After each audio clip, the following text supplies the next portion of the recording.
Hello, Zuko here, and it is time for me to do a couple tag videos as I try to pump out 2 videos a week for the month. So this is the 12 Days of Christmas book tag, and it's based around the song, so let's jump right into it. As always, the questions and the original video will be linked down below if you are interested in doing this yourself or checking out the creator. I don't know who the creator is. Sorry. How annoying would I be if I sang all of these? Question 1. A Partridge in a Pear Tree. Favorite standalone book? Right now, all I can think of is House of Hollow by Crystal Sutherland.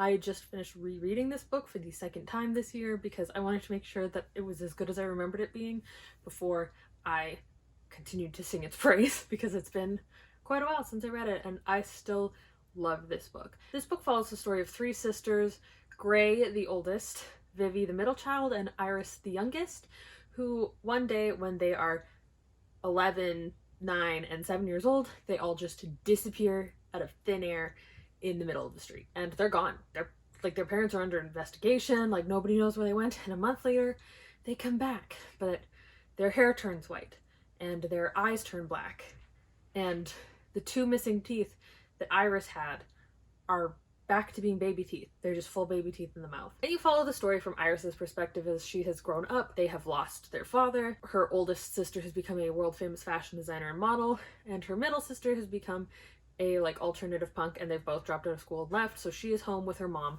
trying to just kind of keep peace. But everything starts to go awry when both of her sisters are supposed to be back in town, but Gray is missing. And Iris and Vivi have started to see a strange man following them around. And I can't say much more than that, but I loved this book. I loved it as much the 2nd time, though it didn't creep me out as much the 2nd time because I was expecting things. But this book has a perfect, dark, creepy atmosphere, and the cover is stunning. So yeah, that's probably my favorite standalone at the moment. Question 2. 2 turtle doves. Your favorite OTP or ship? I'm not hardcore into fandoms and shipping and stuff as an adult, but I guess I would say Percy and Monty from the Gentleman's Guide series by Mackenzie Lee. I guess it's called the Montague siblings now. They're super sweet.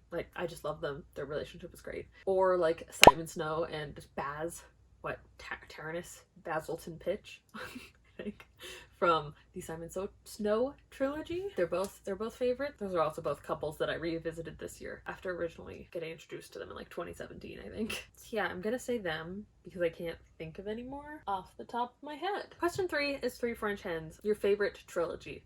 So the Montague Siblings series by Mackenzie Lee is a favorite trilogy. The Simon Snow trilogy by Rainbow Rowell is a favorite trilogy. I honestly think it holds up, and the Hunger Games is a favorite trilogy. I don't know, I don't want to say trilogies that I've only read once because I feel like I retained so little of that, so I think those 3 are going to be the ones that I say because I can't think of other trilogies that I feel like I know pretty well, so I'm gonna say that. Yeah. Question 4 is 4 Calling Birds. Your favorite beast or creature? I like this question. Okay, let me think. It's cheating to say Baz from the Simon Snow trilogy, right? He's a vampire, so he is a critter, a creature, but I feel like that's cheating. I can't answer the same thing for every question. I don't know what I have answers that would give spoilers. I've read quite a few books the last 2 years, and I can't think of specifically creatures or beasts in books that I'm I really like.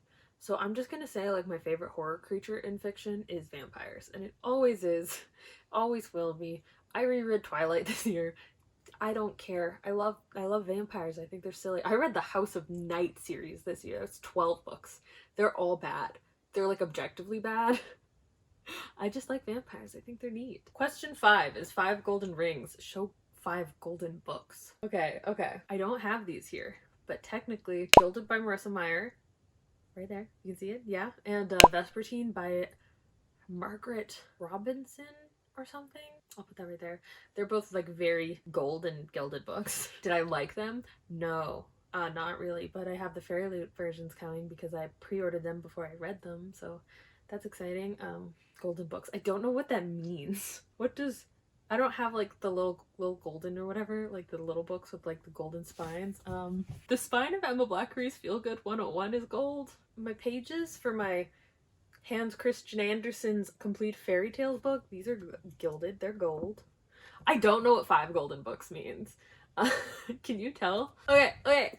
And my edition of Brothers Grimm fairy tales also has these beautiful gold edges. Does that count? Am I supposed to say 5 really good books? Because here are 5 golden books, which was the actual prompt. So, yeah.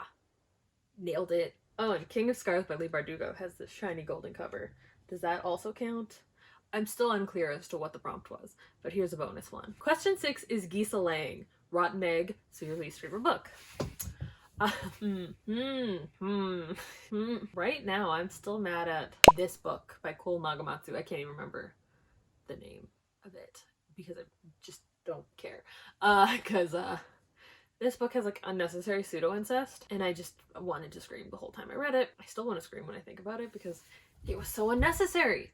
Like, the main character, Naomi, and her dad's girlfriend's son, Jonas, their parents own a bed and breakfast or a restaurant or some shit together, but they're not characters, so they could have just been business partners, but the author is like, no, I want to make sure that the parents are together so that I can make the step siblings talk about having sex for a whole chapter and then have sex for a whole chapter. I think awful, hated it, worst book, bye, fuck off. Look at that cover, tragic. Question 7 is 7 Swans a Swimmin'. So you show a book with water on the cover.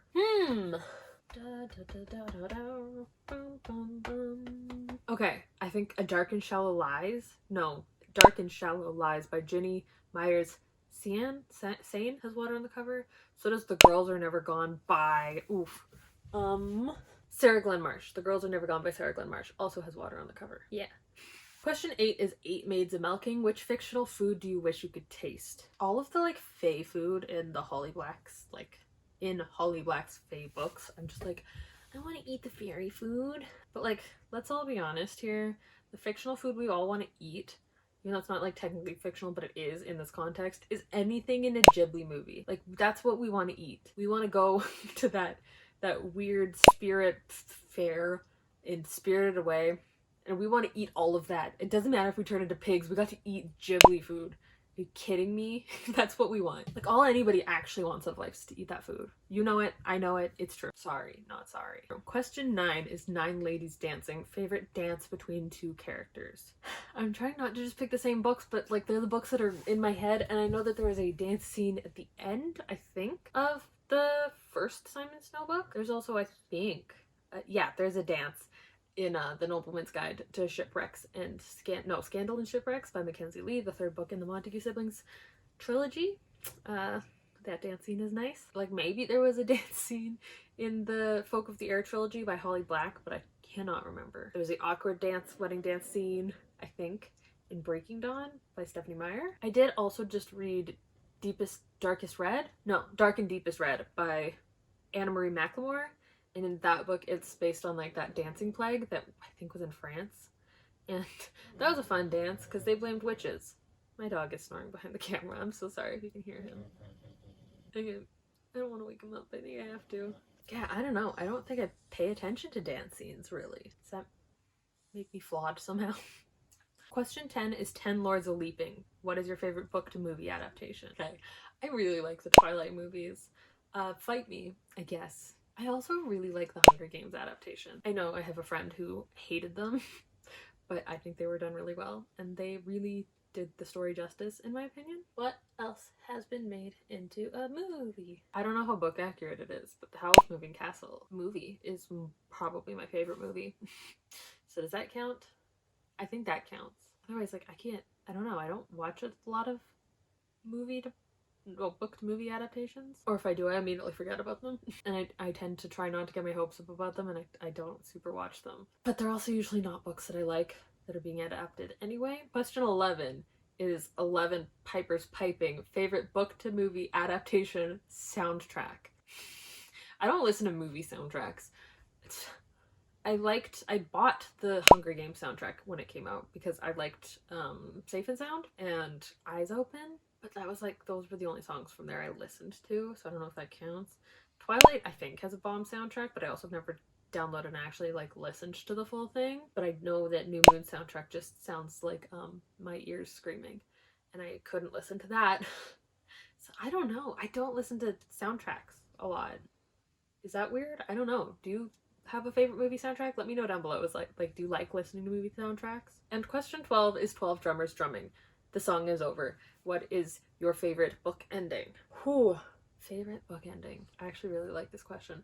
I think the ending of Crooked Kingdom by Leigh Bardugo was so good. Like, it left me feeling satisfied, but also like I wanted so much more, you know? Also the ending of The Nobleman's Guide to Scandal and Shipwrecks by Mackenzie Lee.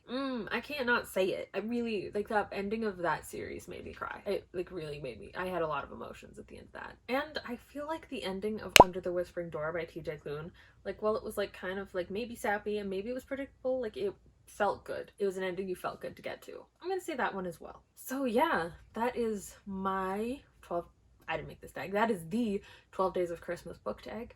I hope you all enjoyed it. Let me know down below if there's another Christmas book tag you would like to see me personally do, because I think there will be one not next week, but the week after. But I could be wrong. What do I know? Truly nothing. I have a schedule. I've had a schedule for months.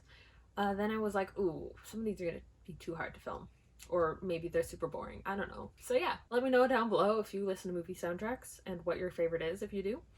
And I will see you whenever I do my next video.